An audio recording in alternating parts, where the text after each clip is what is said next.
పుట్ల. చిన్నప్పుడు నేను కూడా ఒక చిన్న గ్రామంలో మీలాంటి తల్లులకే పుట్టా. ఒక మధ్యతరగతి కుటుంబం. మా తల్లికి కూడా చదువు లేదు, మా తండ్రి కూడా రైతే. అక్కడి నుంచి నేను కష్టపడ్డా. ఎన్టీ రామారావు గారు కూడా ఒక సాధారణ కుటుంబమే, మహాత్మా గాంధీ కూడా ఒక సాధారణ కుటుంబమే.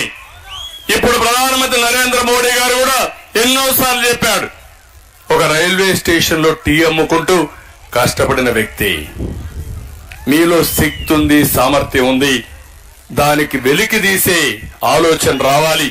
అదే ఆలోచన ఒక మహిళ అసాధారణమైన మహిళగా తయారు చేసే బాధ్యత తెలుగుదేశం పార్టీ నేను తీసుకుంటాను. మిమ్మల్ని ప్రోత్సహిస్తాం, మీ అందరికీ ఎక్కడికక్కడ అండగా ఉంటాం.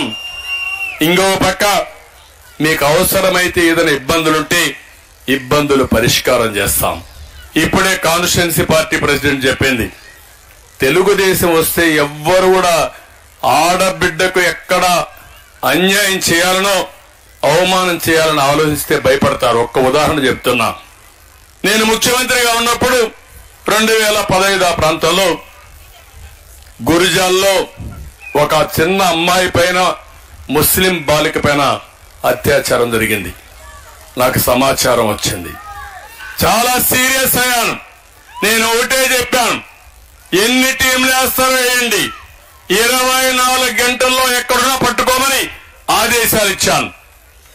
24 టీంలు వేసి ఎతుకుతా ఉంటే వాడు ఎక్కడ పోవాలన్నా భయపడిపోయి కడాన చెట్టు కూరేసుకొని చచ్చిపోయే పరిస్థితి వచ్చాడు.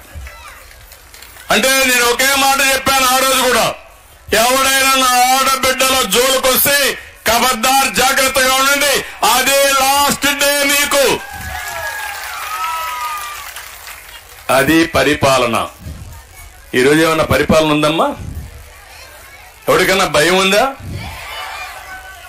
కాదమ్మా, మీరు గుర్తుపెట్టుకోవాలి, గంజాయిని పెంచి పోషిస్తే రాష్ట్రంలో అధికార పంట, వ్యవసాయ పంట, వాణిజ్య పంట గంజాయి. ఏమమ్మా, గంజాయి తాగినోడికి తల్లికి పిల్లానికి వ్యత్యాసం తెలుస్తుందా? ఆ పిల్లలు మీ దగ్గర ఉంటారా? మీ పిల్లల గంజాయికి అలవాటైతే ఏమవుతారు మీరు? నిన్నే మీరు చూశారు, గంజాయే కాదు డ్రగ్స్.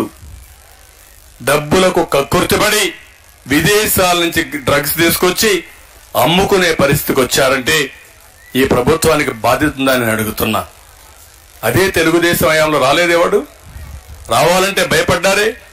అంటే మీరే అలాంటి తప్పుడు వ్యాపారాలు, చీకటి వ్యాపారాలు చేసి రాష్ట్రాన్ని భ్రష్టు పట్టించారు. అందుకే ఇవన్నీ జరిగాయి. అవసరమైతే మా ఆడబిడ్డల కోసం ప్రత్యేకమైన చట్టం కూడా తీసుకొచ్చి మీ అందరినీ కాపాడుకునే బాధ్యత తెలుగుదేశం పార్టీ తీసుకుంటాం, మిత్రపక్షాలు తీసుకుంటాం. నేను ఒకే ఒక విషయం మిమ్మల్ని కోరుతున్నా, ఈ రోజు నుంచి మన నియోజకవర్గంలో కూడా బూత్ కమిటీలు వేసుకునేవాళ్ళం. కానీ మొట్టమొదటిసారిగా మహిళల్ని ఇంత పెద్ద ఎత్తున ప్రోత్సహించాం. నా జీవితంలో నేను ఊహించలేదు. మామూలుగా బూత్ కమిటీ మీటింగ్లు అన్ని పెడితే కూడా ఇంతమంది రారు. దానికంటే 3 ఎక్కువ వచ్చారు. కార్యకర్తలు ఎంతమంది ఉన్నారో వాళ్ళకంటే 3 ఎక్కువ మీరే వచ్చేశారు. అది మీకు పార్టీ పైన అభిమానం. రెండోది, ఇక్కడి నుంచే ప్రారంభం. మా ఆడబిడ్డలు బ్రహ్మాండంగా రాజకీయాల్లోకి వస్తారు. మా మగవాళ్ళు ఆలోచించుకోవాలి, మీ కుర్చీల కోసం మీరు ఎత్తుక్కునే రోజు తొందరలోనే వస్తుంది. అందరూ ఆడబిడ్డల రోజు అధికారులకు రావాలనుకుంటే. రెండోది, ఆడబిడ్డల్ని బాగా చదివించి ఎక్కువ డబ్బులు సంపాదించే మార్గం ఏంటో చేసి చూపిస్తాను. నేను అందుకే ఆ మీటింగ్లు చెప్పబోతున్నాను. రాబోయే రోజుల్లో మన నియోజకవర్గాన్ని ఒక ఆదర్శంగా తీసుకుని ఇండస్ట్రీస్ గాని, సర్వీస్ సెక్టర్ గాని పెద్ద ఎత్తున ఏమేం చేయాలో చేసి దేశం గర్వపడే విధంగా కుప్ప అంటే శభాషని నిరూపిస్తానని చెప్పి కూడా నేను మీకు తెలియజేస్తున్నా. దానికి కూడా సారథులు మీరే.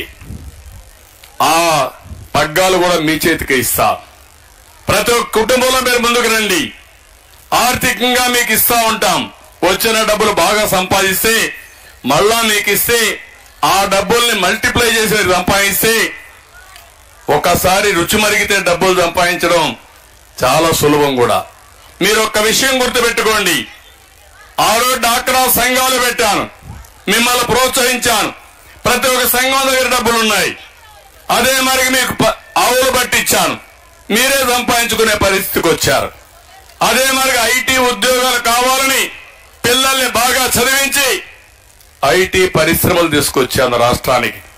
ఇక్కడ చదువుకున్న వాళ్ళు విదేశాలకు వెళ్ళారు, అక్కడ ఉద్యోగాలు చేశారు.